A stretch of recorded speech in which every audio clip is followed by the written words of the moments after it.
It's like super hot and my nose is sweating.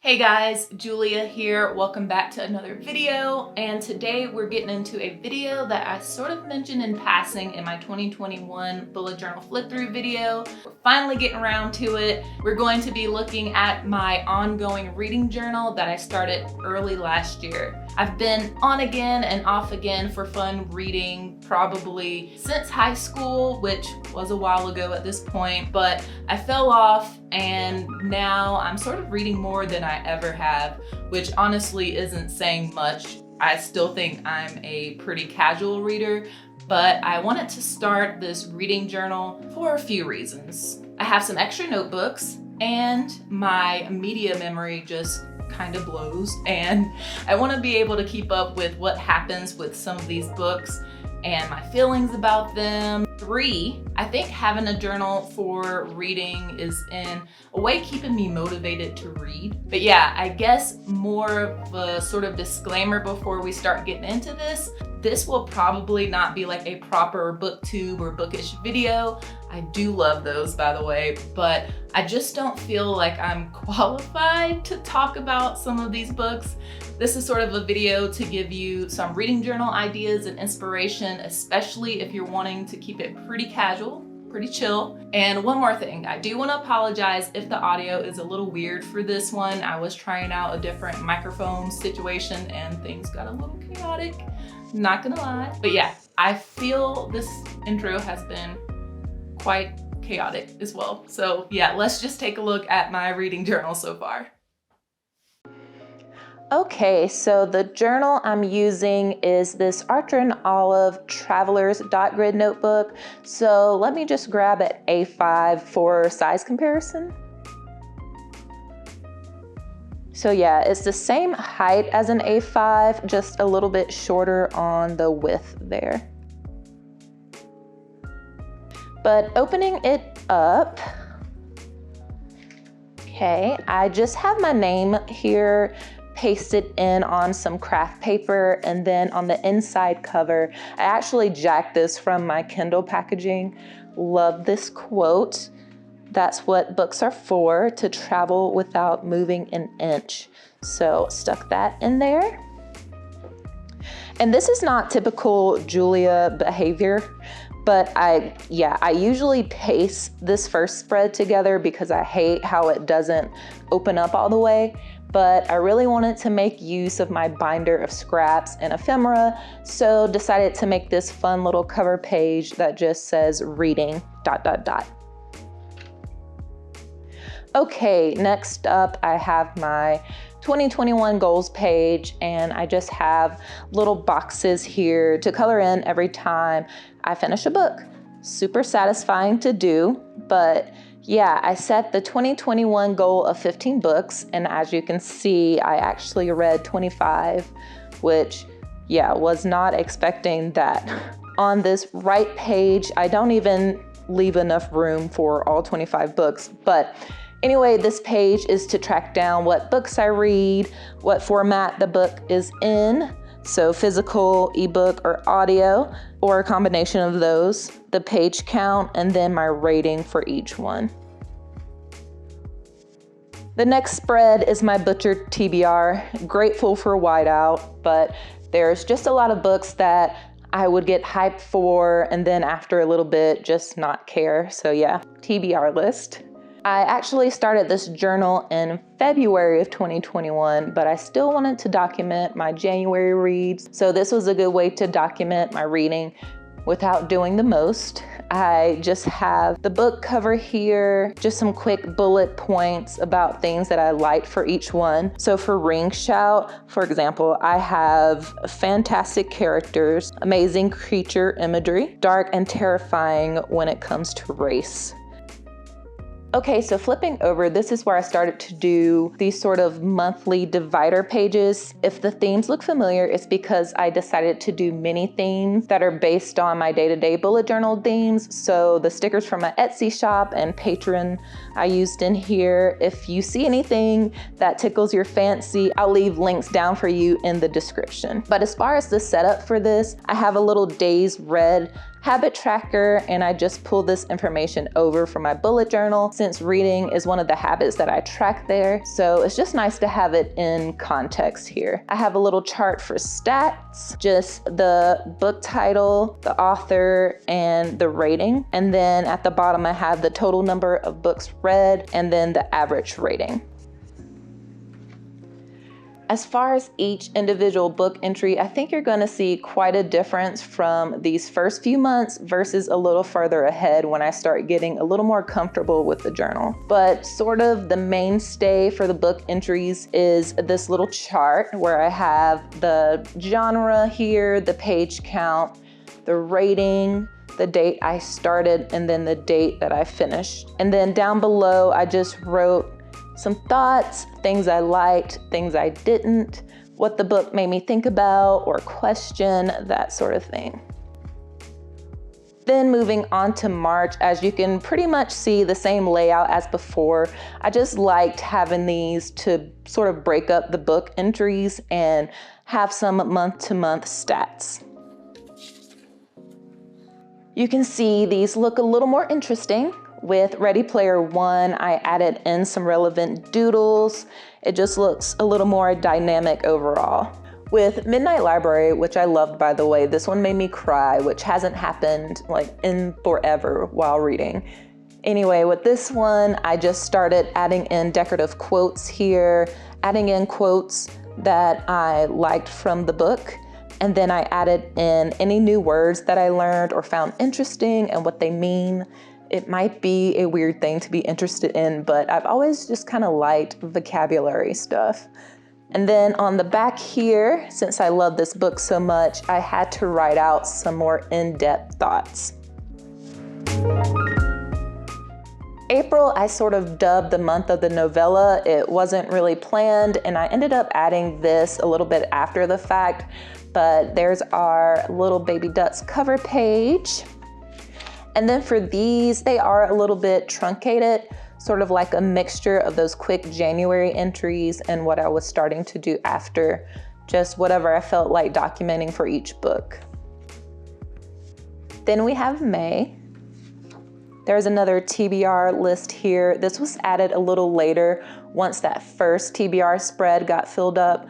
This was initially just a blank page since The Good Sister was the only book that I finished in May, so I just came back to it whenever I needed it. By the way, The Good Sister was super crazy but good. Highly recommend.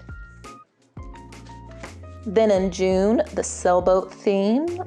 Everything is just about the same as the other cover pages. I did start adding this little monthly reflection section down here where I could comment on how I felt about reading as a whole that month. Like if I was in a slump or was really into my picks, etc. Have some lengthy quotes here from the Downstairs Girl. Into July, same story here. I actually started Dune in July, which if you didn't know, pretty long ass book that by the end of August I was still reading, so there was no point to do a whole cover page. I just did the little habit tracker, added in some creamsicle stickers because that would have been the theme, and then I just wrote down below, still reading Dune. Then into September and the White Sands theme. I finished Dune, yay. Which I definitely respect for the world building and the classic sci-fi nature of it all, but not gonna lie, it was a little tough for me to get through, but I did enjoy it overall, if you're wondering. But yeah, I started getting a little more doodly in September too, which brightened up the book overall. Oh yeah, and with The Push, another really great read. If evil children and motherhood hardship is your thing, or if you have baby fever and don't want it anymore, do recommend. But anyway, with this one, I just found a few discussion questions online and answered a few of those. That was actually really fun because I got to think a little bit more deeply about what I read, and I don't know, it kind of felt like a school assignment moment, so nostalgia, I guess. And then, oh yeah, the rest of my 2021 reads live here. Same situation as my TBR, had a blank page, needed more room to track reads, so here it went. Here is October, really getting festive, adding in some blackout paper. Here we have more long form thoughts, but I started throwing in fan art from online, which is super fun to look at for any book once you finish it. So pulling in this sort of scrapbook aesthetic for the entry pages was nice and sped things up because I didn't have to draw as much here. In November, you'll see I started to use a combination of doodles and quick lettering with fan art. In the case of Fangs here, art straight from the book. This is a super quick graphic novel read. It's adorable, about a vampire-werewolf relationship. It's pretty punny and just adorable, really. I ship them so hard. Then we have The Night Circus and Open Water. I actually didn't care for Open Water as much as I wanted to, probably because the whole thing was written in second person, but I really like this fan art, and I think it's important to jot about things that you don't like in a book as well. So yeah, there's that. So in December, I really went full out with the fan art for Clara in the Sun and Night Bitch. I also started maybe a few months back adding in like major character names just as a way to spark my memory when I looked at these a little further down the road. But yeah, I really liked having these larger images in here, so I'm thinking I may graduate into an A5 reading journal when this one is all like full. We shall see. So now I have a little wrap-up spread here for 2021. And I keep up with my reads on Goodreads as well, so I can get these stats at the end of the year with like minimum effort. If you want to follow me over there, I'll leave a link down in the description. I don't do too many reviews, but if you're curious about what I'm reading, I keep up with that pretty well. We have my longest and shortest books read, and then the average rating for them all. And then over on the right, I just chose my top 5 books of the year. We have Ready Player One, The Vanishing Half, Ring Shout, People We Meet on Vacation, and The Midnight Library. And then we're off to 2022. This blank page on the left, I'm thinking about using as an annotation, like kind of master key, since I've been getting into that a little bit. I just need to sit down and figure it out, but yeah. And then the 2022 goals page looks a lot like the 2021 goals page. I'm shooting for 20 books this year. Even though I read 25 last year, I don't know if that was a fluke. So yeah, I think 20 is a healthy number for me. For this year, I've changed up how my books read spread looks like. I am going to do just this little collage of the book covers with the ratings underneath. I may do actually a color-coded line or something for the format. I didn't think about that until just now, but I do like to see how I'm reading too.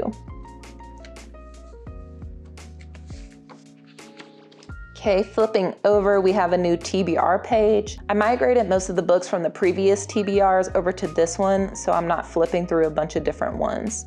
This is just a really fun reading quote page. And then this is the January cover page I've set up. As you can see, I've ditched the little calendar style days read tracker and just went with the days read in this horizontal format. I did this mostly to save space and get the stats down below. Not sure what I'm gonna do with this page just yet, but if all else fails, a collage is always a good time. And then here is sort of where I am with the book pages. This is my first read of the year, Bunny. Love this book. It's like a mix of Fight Club and Jawbreaker.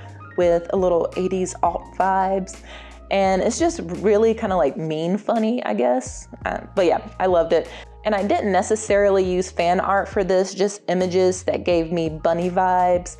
And yeah, using quotes along with the photos. I really loved how it turned out, loved the spread. And I feel like it's come quite a long way from where I started with this journal, but that's actually the last spread I have in here. So I have a little more than half of the journal left, so I think I'll be in this the whole year. I'm not entirely sure, we'll see.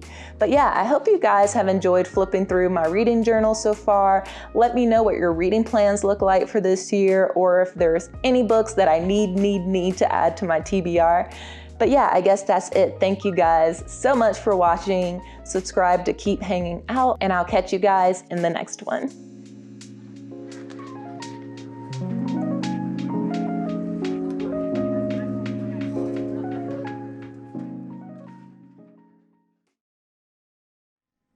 And if you like this video, here are a couple more I think you would enjoy.